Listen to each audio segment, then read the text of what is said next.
What's shaking, cats and kittens? Rob Lee here for this month's presenting sponsor, Night Owl Gallery.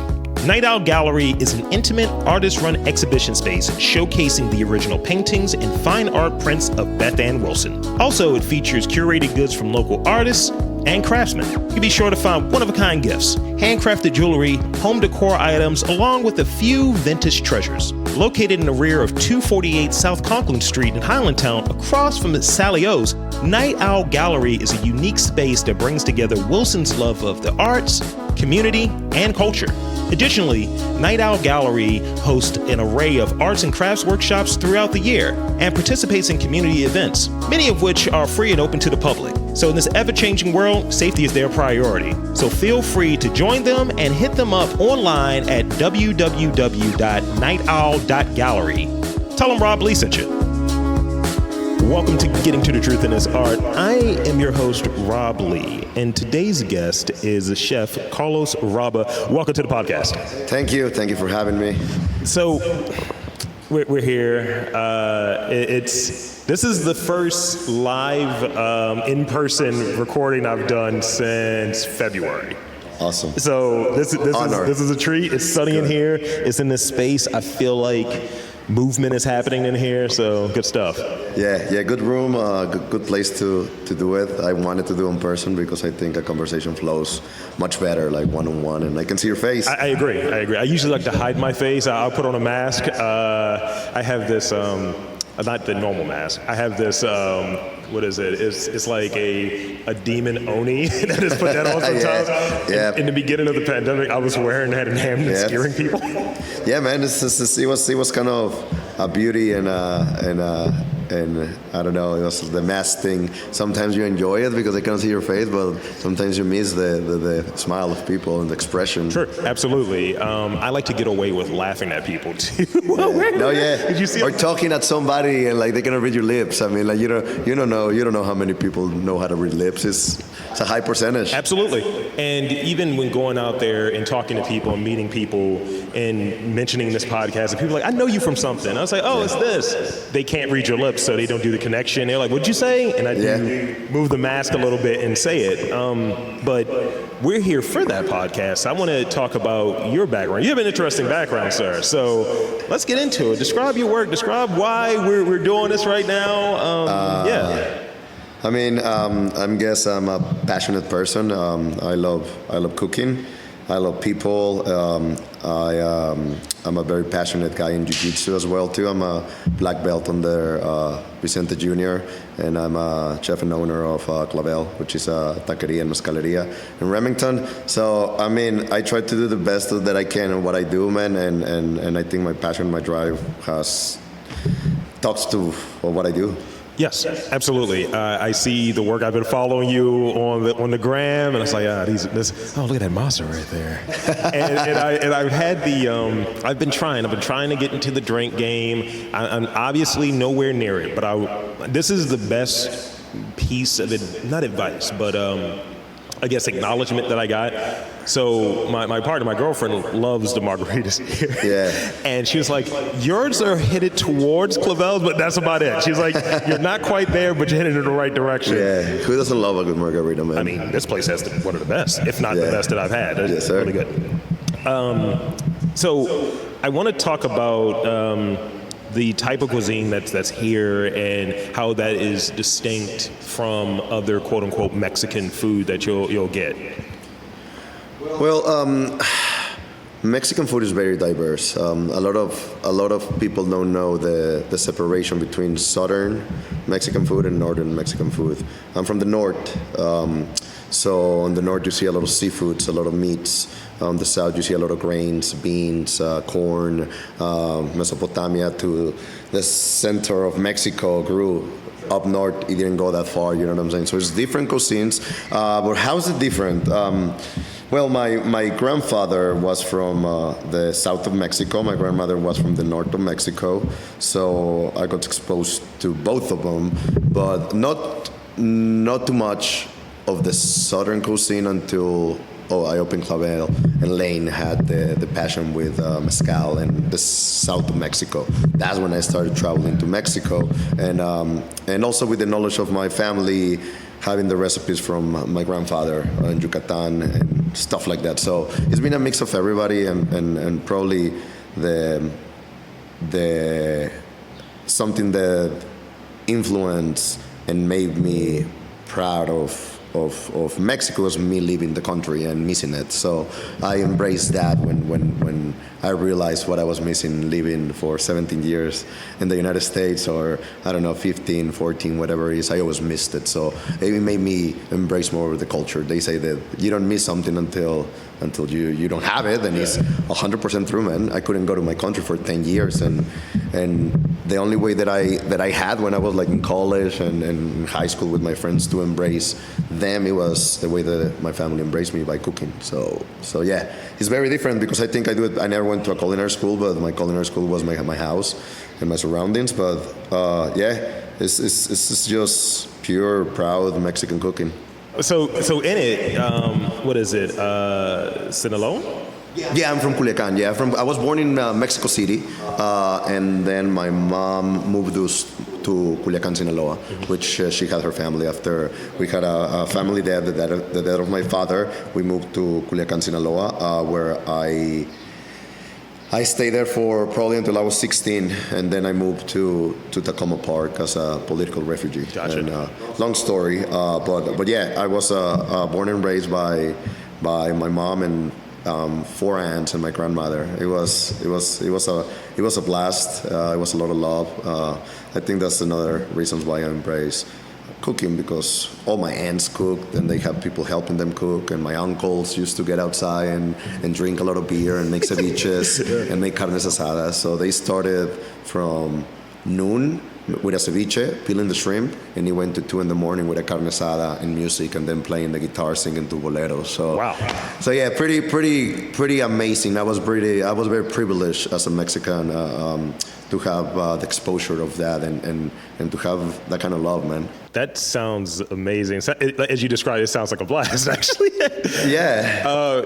So now this might be controversial, but I don't think it is, because I like to get to the truth, pun intended, on this podcast. But so what are your thoughts or your observations being someone that's Mexican? You have a relationship with the food. You cook the food and all of that, and then you come here and you see people doing things that you're like, that's not how you do that. That's not how you make that. This is not how this dish is made. One thing that I recall, you know how we have these crazes here, right? Like, beginning of the pandemic, everyone was making bread. Now everyone has their version of, what is it, birria? And it's like, that's not how that's done. I'm a snob, so, I mean, I'll take the heat, but I want to get your take on that. I mean, my take on it, that everybody is able to be creative at their own way. Everybody can embrace any culture if they respect it.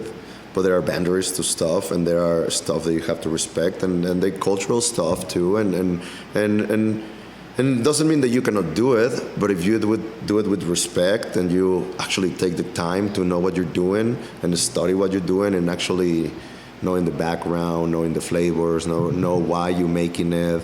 I mean, the whole thing with the nixtamal, I didn't know any about it at the beginning when I opened Clavel.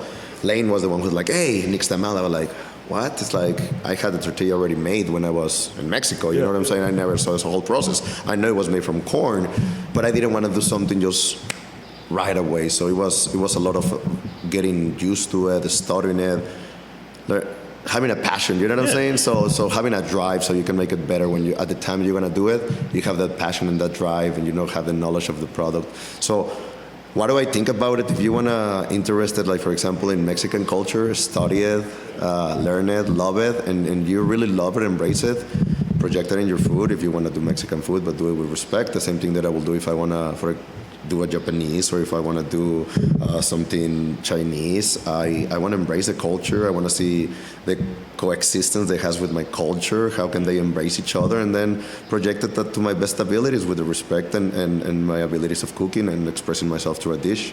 That's a key point right there, the respect component, and taking an account that this may not be your thing. It doesn't mean it's a border. It doesn't mean it's a boundary. It doesn't mean it's a gatekeeper or anything along those lines. You can do it, but at least pay your dues ultimately, because I the things that I like, I really like. So I'll try it. Someone's like, you got to try this. I'm like, all right, cool. Let me try that. I try to be relatively adventurous in what I try to eat. And there's certain things I'll talk to people, and it's very specific cuisines, and it's like, that's not what's in that, or that's not in there. And as a person that is visiting and is passionate about food, I'm like, come on, guys. But yeah, I mean, you can, in this perspective that I have, creativity allows you to you can use different ingredients, you can change it, but you can have something that is similar. It creates the same relation of a plate and the person, or a feeling that is the plate that you're doing. You know what I'm saying? For example, I'm a big fan of raw fish, and I talked about Japanese. One of the greatest things that I would like is, and I'm studying fish and how fish does raw and how it has effects with lime, other citruses, because I want to be educated. But who does it better like that? I think Mexicans, Japanese people, man. So I want to get exposed to people that know that, so I can embrace the culture. And I do it because I embrace the culture. You know, for me, it's like nothing cooler than like Japanese culture, like samurais, stuff like that. Back in the day, so much honor, so much stuff like that, so precise and so much technique that is like, how the fuck can you not embrace that, man? It's like so beautiful. I mean, I have one Japanese-oriented tattoo, and I'm having another one done on Tuesday, so we're on the same page. Yeah. So yeah, I mean, other people, respect goes a long way, man. I tell that to my kids, and I think when you're respectful and humble, I think it goes. Humble is hard, but the respect, just respect people, respect cultures, and don't do to others like what you don't want to get done to you. Yeah, lead with it. Lead with that respect, and as you're getting at, it'll get you a long way. Yeah, it'll get you a long way. Yeah, I agree. 100%. You'll have people that are like, hey man, you know what? I would do it this way, and then suddenly you've learned something that you wouldn't have gotten otherwise. Yeah, walk the walk and talk the talk, man. Absolutely. So let's see. Stepping back, was there a specific meal or experience, and you touched on it a bit, but was there a specific meal, I guess, that really said, you know what, I need to go into this direction, I need to go into doing food as a profession? No, a meal, no, but I think of food as memories, as stuff that bring me back to a place. Look, I was just talking to my wife about ratatouille and how Gustav goes and critiques the plate, and the first bite he has of the ratatouille, he opens the door and it's his mom cooking the ratatouille for him, and he embraces how he was a kid and how he tastes on just a bite. You know what I'm saying? So I think I just got shivers. It's a beauty. I mean, I don't remember meals, but I remember gatherings. I remember one-on-one breakfast with my grandfather, my grandmother serving us breakfast and having a conversation with him about hot sauce, having a conversation with him about yolky eggs. So those are the things that bring me memories. Breakfast a lot, eggs, gatherings with a lot of people, a lot of hands in one table, ceviches, fresh stuff that you prepare right there when you're having conversations. So I'm a very gathered person, and I think food is memories, and most of my memories, great memories, contain food on it or a gathering of food with it. I mean, obviously for me, the same applies. I mean, you don't get to be 6'4", 300 pounds if you haven't had food in your life. And yeah, definitely, it's a connection tool. I think it's, and I don't know if you agree, but I think it has to do in part with the senses that it hits. Like food, just it tastes, right? Smell and look, it hits all of those different things. And I just know, what if I smell something, it immediately takes me back to like, oh, this holiday when my mom made these cookies, or fish fries at home. It's like, oh, frying a lake trout or making salmon cakes, and it's like, wow, this reminds me of the past. The sense of the sense of smell and taste, it can trigger so many senses in your body. You know what I'm saying? Is it there pleasant, either disgusting ones or really good ones? I remember I used to have a teacher on, it was in middle school, Really nice guy, man. He used to impersonate Popeye, like the mariner. He used to make the voice, and I was like 6 years old, man. But he used to have a fragrance, and it was like an X fragrance from the 1980s, man. And when sometimes I can smell it from like miles. When I go to Mexico, it's like, oh, my teacher smelled like that. You know what I'm saying? So it's stuff like that it just triggers your memory. It's amazing. Flower smells. I remember my grandmother had flower smell or seeing some flowers sometimes. So yeah, man, it's amazing as humans. What do we have and what do we sometimes don't appreciate? That like we start smoking and like the scents go away, or like we start abusing our body and our senses little by little, and then as you go away. And as you get older, your senses they're damp and they're dulling. I remember one of my buddies and I, we went to, and it's not a good trip per se, but we went to Long Beach, and I think we may have hit like some really shady motorcycle area. But I was like, we're in LA, we're in this area. I was like, we gotta have Mexican food, right? So we ended up going to get like burritos from this one place, and I was like, I don't know if we're going to get out of here, but this is going to be a damn good last meal. And the burritos were enormous, and I was like, all right, this is going to be partially breakfast and all of this. And now I know if I go back to Cali, which is part of a trip that's coming up, that I'm going to look for those damn burritos because I know it lasted. I remember it. And I just want to recapture like that experience. Yeah, man, it's just memories. So. So this is still food related, though. Is there a dish, past or present, that was particularly challenging for you, or any element within a dish? Well, depends of what you're saying, because it's very different what I do for cooking. Okay, what I do in Clavel are slow braising meats, slow cook, which it has to take. It takes a lot of consistency, and it takes a lot of determination, a lot of communication with my cook.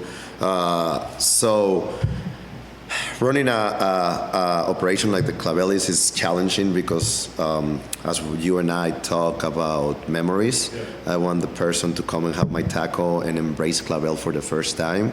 I want to have the same experience with my food every single time or better. You know what I'm saying? I will never want them to go and say, you know what, it wasn't as good, or it used to be better. I always want to take them back to the same place, to the memory. They were like, God, man, this Mexican restaurant in fucking Baltimore is the shit. So that's challenging. It's challenges because you have to project your leadership skills, not only as a cook, but as a chef. And as you grow, it's less of a cook and more of a chef, of a leadership role. You know what I'm saying? So it's challenging being a leader. It's challenging a cook, no, because I enjoy cooking a lot. It takes me to a zen place when I'm in the kitchen by myself, when I'm butchering. But right now, sometimes it's hard to have that zen place when you're an octopus. You require of your people, and your people have to embrace you, respect you, so you can then project yourself on a bigger scale to the people who's eating your food at a table. I don't know if I make sense. No, it makes sense. So the challenge is maintaining that same quality, that memory, that connection of like, let me get this right every time. Every time. Make sure that you come because people come because they enjoy a place, okay? You can go to a place that is hip, but you're not gonna enjoy, and the hip is gonna go away. But a place that is delicious, you will go happy to go all the time. A place that you can sit down, have a beer, wait for your drinks, have another taco, have a beer, and you embrace it. You're like, man, and you go home and you're like, man, that was a good night, or man, that was a good lunch. Those are the places that I like. Those are the restaurants that I like to go. That's the place that I want to have, and that's the experience that I want to have as a client of a restaurant, and that's the same experience that I want to give somebody when it comes to our place in Clavel. Absolutely. That's 100% there. And as a person like me, I pay attention to it. I'm not a food blogger and all of that different stuff. And as I think touched on what I didn't even mention it. I like what I like. So my thing is, if I go to a place, you can ask Chris from Sophomore, I get the same thing every time, where they're like, him and his ice Cuban or whatever he's having. And if I go to a restaurant, it's like I'm likely going to get the same thing. And I'm looking at it. It's like, okay, this is a little off today, or something along those lines. And part of it is having those sessions. So like, I did a cupping with Chris to understand coffee better so I can have a better relationship with it. So if I go somewhere and sophomore's not around, right, then I still can make an educated choice of what thing I'm going to drink. So that's what I take from it. So I would imagine the same thing would apply to you and I. If I'm like, hey, so what do I need to get here? What am I looking for here? I'm very proud to what we accomplished in Clavel. I mean, Clavel, we started 6 years ago. There were a couple of taquerias, you know what I'm saying, in Baltimore. It was Taqueria Sinaloa and Cinco de Mayo and other ones, but they weren't. I mean, they're good, they're original, but I'm very proud that we were honored to reach other spectrums of Baltimore, and then with the time, embrace the whole city. You know what I'm saying? Embrace the whole city and people from the outside the city. So I'm happy. I'm very happy that like you can come eat tacos, man. Come have margaritas. So now it brings me to a question, because you talked about beer earlier a little bit. We're going to talk about that. So I'll give you the brief details. So my brother is married to a great Mexican woman or what have you, and so it was one trip. And my other brother and I, we both maybe did a little bit of too much of that, and we drank a little too much.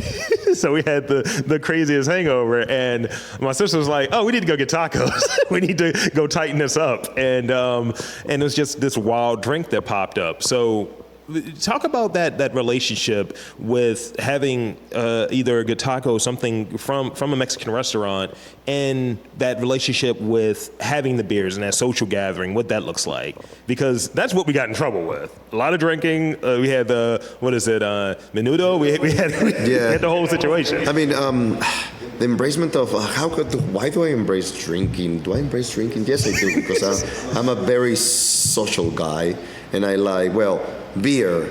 I'm a beer drinking because of the city that I'm from, Culiacan, Sinaloa. You drink beer, you drink caguamas, 40s, because it's hot, man. It's goddamn hot. It's 111, and you don't want nothing better than a cold beer. You know what I'm saying? So when it comes to cultural, when you see your uncles hanging out with their other uncles and their friends having buckets of beer, and then you want to grow up having buckets of beer because it's hot. You know what I'm saying? But yeah, it's a sense of gathering. Beer is always been refreshing. One of the beers that I enjoy the most is after training jiu-jitsu. So it's like I do a massive class here or a class somewhere else, and I go home and have a beer, and it's just an enjoyment. It's the same thing with food, taste. What do you drink? I'm not going to tell you it's going to take me to my childhood, because I wasn't drinking when I was a child.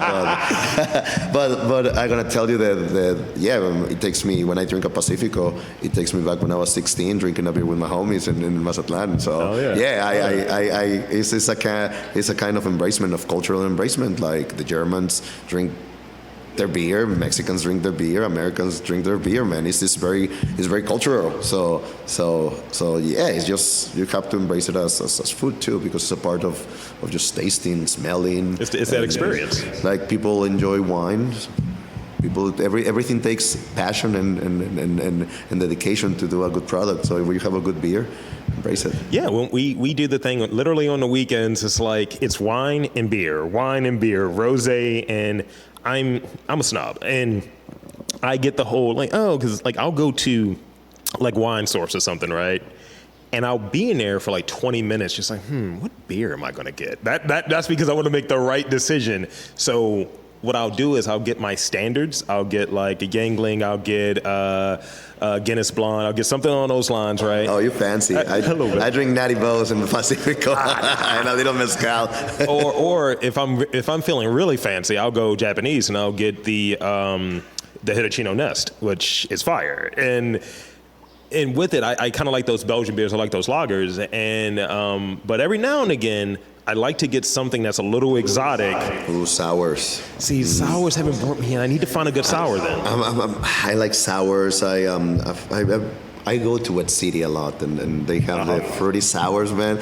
Some of the beer people are like, oh man, that's not a beer, that's like syrup with alcohol, like. But I like them. I like when they like blueberries, raspberries, peach, and sometimes when they put mango spicy stuff into it, man. I embrace that. It's okay. It's okay to get drunk with fruit. I get those slushes. They had that one. I want to say it was maybe Baby Shark or Daddy Shark or something. It was like a slush, but it had rum in it. And it was very strong, and I was like, huh. If you go to Wet City, you see me in the corner drinking like making out with blueberries and a beer or something like that. I remember my buddy was like, you've had 3 of those. What are you, a pirate? How much rum are you going to drink? Yeah, good drinks. So let's see. So you touched on it earlier that you've done the butcher stuff. You're a fishmonger, cheesemonger, the manager. How have you incorporated like bringing all of those different experiences into what you do here? I have an idea of what that answer is based on us talking, but for those uninitiated, kind of talk about having all of those skills and bringing them into what you're doing at this point. Yeah, I'm in my late 30s now. I'm 38, and I started hustling since I was probably 16. I work in Nordstrom's, I work in Whole Foods, Giant, car dealerships. Like I did a lot of stuff, man. But I think that I have really good mentors on my early 20s to my late 30s in Whole Foods, in Ahold USA, Giant. People that really took their time to like tell me how systems, how respect, how good leadership should look like.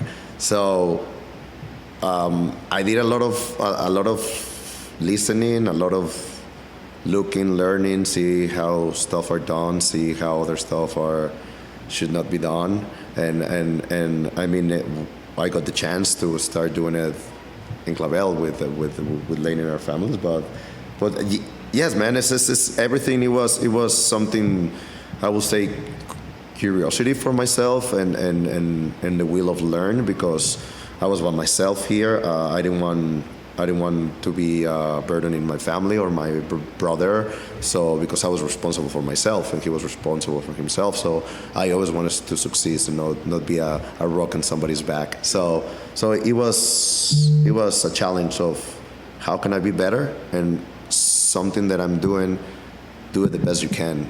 And if you cannot do it, just be sincere to yourself that you cannot do it and look somewhere else. But I never did that, but I was always trying to. When I was in Whole Foods, I started as a cashier, and then I saw a guy doing a really bad job in the seafood department, and I told him, man, I can cut fish better than him because I cut fish in Mexico just for fun, and I got a sense of business, and he was like, okay, I put you there, and I started going with my creativity, and then I became a manager there, and then they put me to the meat department, then I became a manager of the meat department, and little by little, and then I told them that I was interested in cheese, and they were like, you want to do cheese now? Yeah, do cheese. So always hungry, always trying, always trying to put the most knowledge in my brain. So right now I can put them into myself, start investing into myself, into my family, and actually earning for myself, and everything that I think that I did or that I learned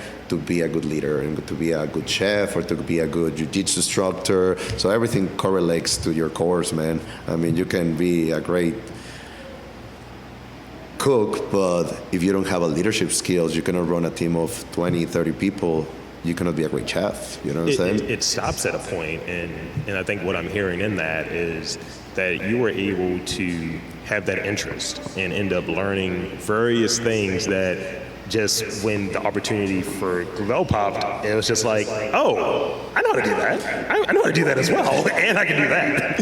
And it wasn't easy. I mean, I'm telling you, I was running a store that was making on DC, a Giant, that it was making $1.2 million a week. So I have 150 employees, you know what I'm saying, all the time, working 10 hours a day, really great salary.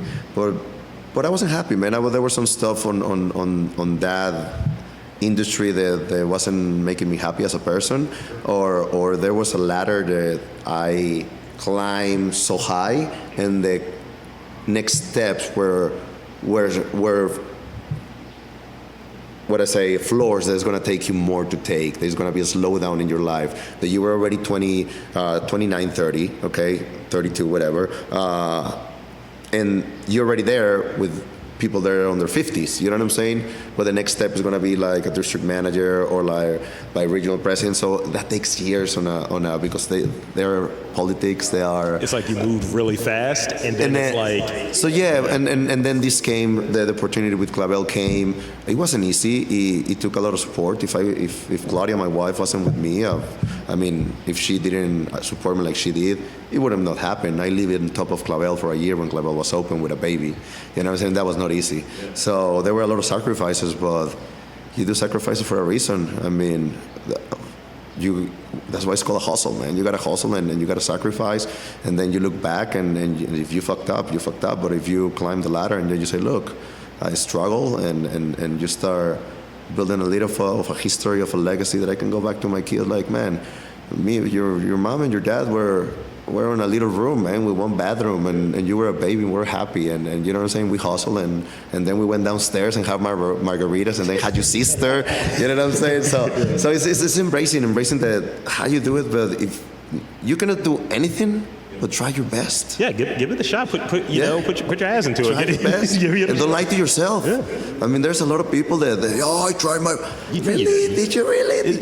You got to put it out there. Like even in doing this, like there's a bunch of different things that presented itself, a bunch of different weird things that people have said, and I've tried to, because I've been doing this for 12 years, and made this a goal to try to grow this and try different things and really put forth more effort. And really, I want to say during the last year, I haven't really been saying no. I've just been saying, let's just do it and let's see what happens. And to your point, if you mess up, you mess up, but at least you knew you tried. And that's the thing I told myself when trying to expand and grow in this space. Yeah, people cannot talk about accountability without holding themselves accountable first. So if you are calling about accountability and whatever you call in accountability, like racial injustice, like any whatever, you know what I'm saying?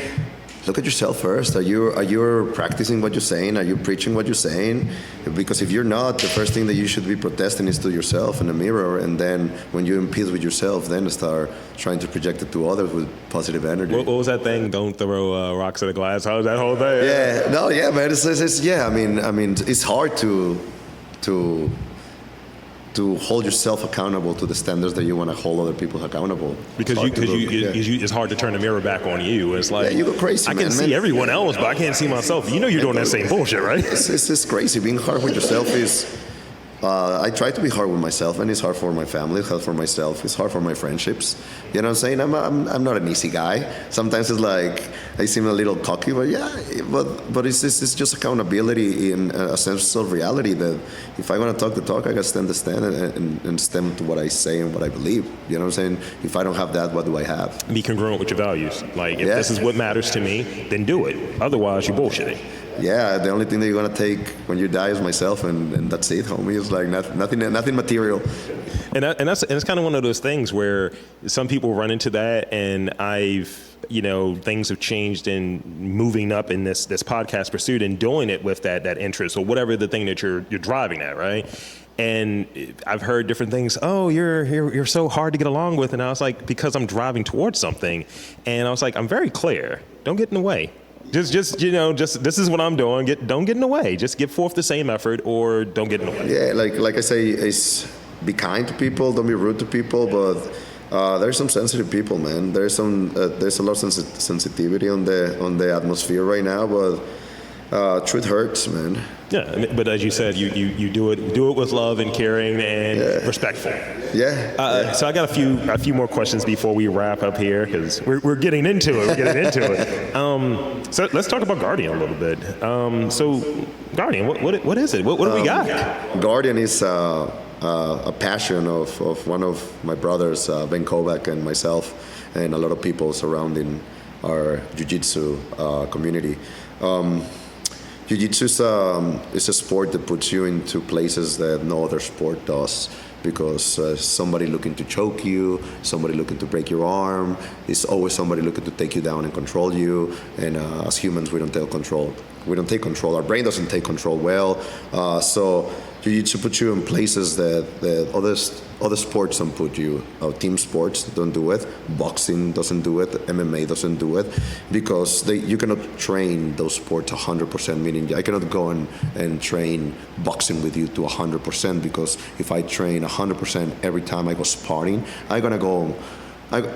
It's something wrong with my brain. It's gonna go, and I'm not gonna be coherent in 10 years. Okay, jiu-jitsu, you can tap. I can go and try to choke you until I put you unconscious, but you can tap. You know what I'm saying? I can try to break your arm and you can tap. So that gives you the ability of going 100%. And two humans, female or male or female, male and female, can go 100% and have the ability of tap and using techniques. Why are we passionate? Because it changes your thinking. It makes you humble. Into not everybody. Okay, you can have some people that do jiu-jitsu they're still pretty bad people. But it brings other. It makes you, like I was telling my kid the other day, it's okay to fear, but it's not okay to panic. You know what I'm saying? So you never want to panic. So you can teach kids that. Okay, you can teach a kid when you're in the street and somebody attacks you and they pin you down and they point. No, it's not the time. You can be fearful for what's going on, but you have to control those feelings to start escaping, to get away. When somebody's giving pressure to you that you admire, or like somebody that you think is the greatest person comes with something shady or something, it's pressure. It's mental pressure. You start dealing with kids right now. They don't have a lot of people that the guidance. They don't have people at home. That's just the era that we live in. Parents are working and they're not at home. So what do they have? Other friends, other circles that they're not as strong as the circle they should be at home. So Guardian is that place that we want to be. We want to be a mentorship program without having the big brother commitment. Meaning that if you enjoy jiu-jitsu, you can come and do jiu-jitsu, and your membership is tax deductible 501c3 donation to help us have kids. Right now we have 9 kids downstairs of Guardian doing free jiu-jitsu. We give them uniform.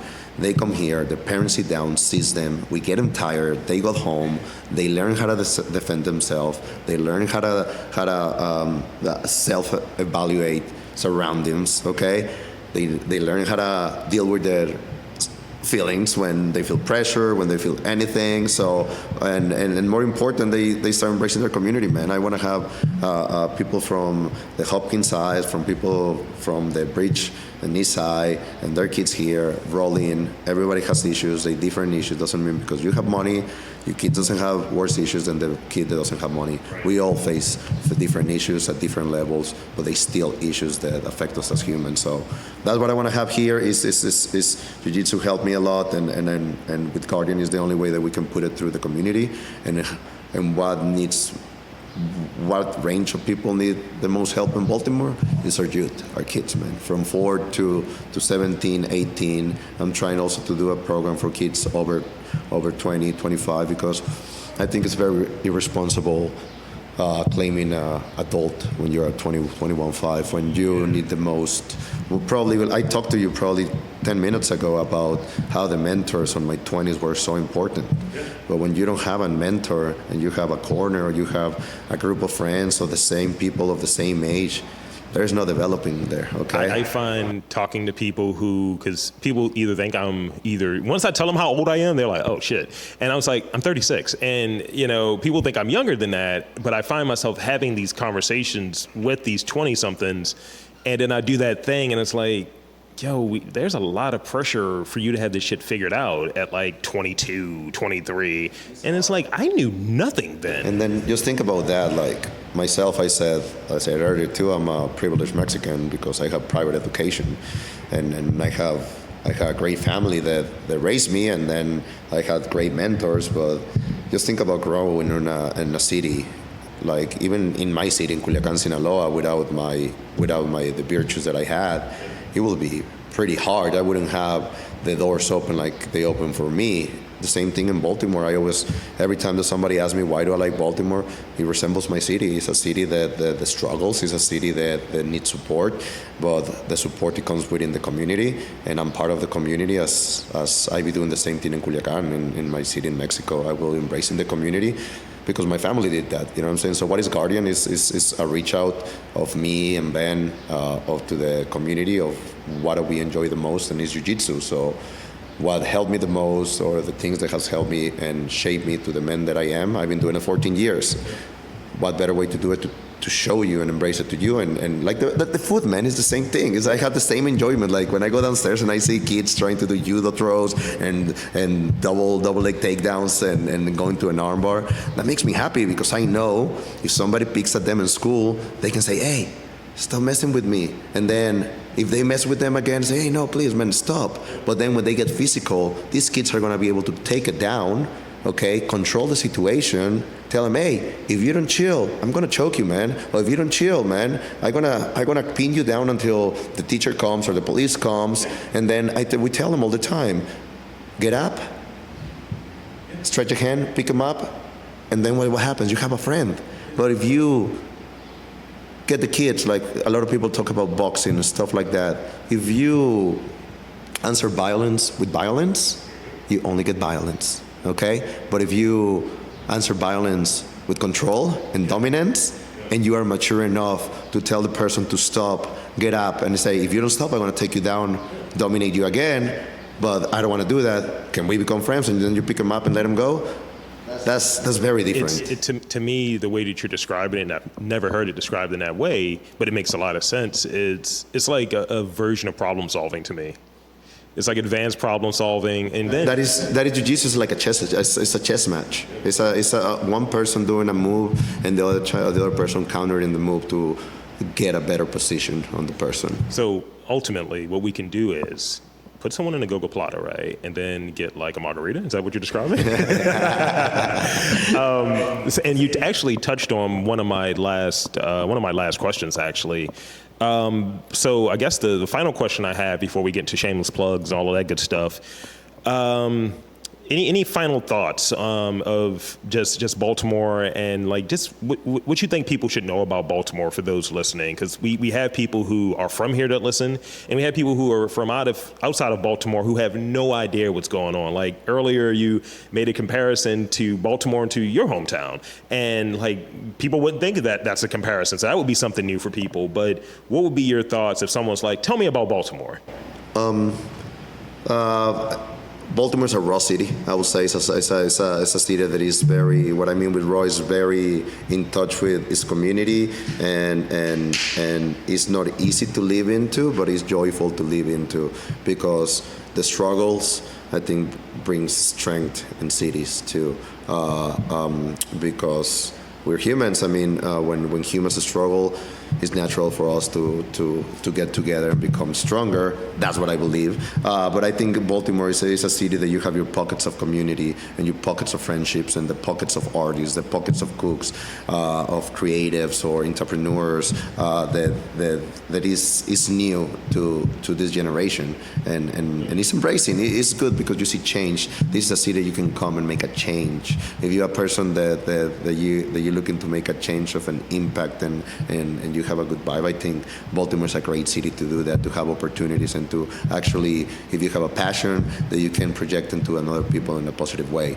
So I think of Baltimore when I said about the relation between Culiacan and Baltimore, it's a very friendly, community-oriented city.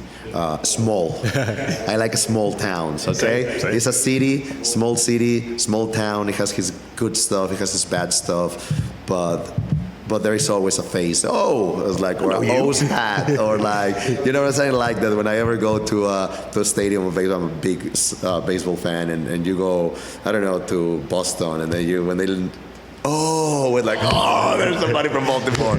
So, yeah, man, it's a beauty of small cities, and I think Baltimore has that beauty. And why? Because I think that the community embraces each other, and I think the how would I say, the system the failures of the system, people have embraced to become stronger as a community. You know what I'm saying? So sometimes it takes something bad to happen to people to start something good. So hopefully, as we come as a pandemic, we just see the city becoming better and better and embracing our ethnicities, because it's a beauty. I come from the Tacoma Park, Silver Spring area. I went to Blair High School, which it was 25% Asians, 25% Black, 25% Hispanic, and 25% white. It was one of the most mixed high schools in the area. So I see Baltimore like that, and as it grows and it becomes better, I don't want it to lose that. So that's great. And I think that's very well said. So, last thing I need from you, where Clavel, location, social media, all of that good stuff. Plug away, plug.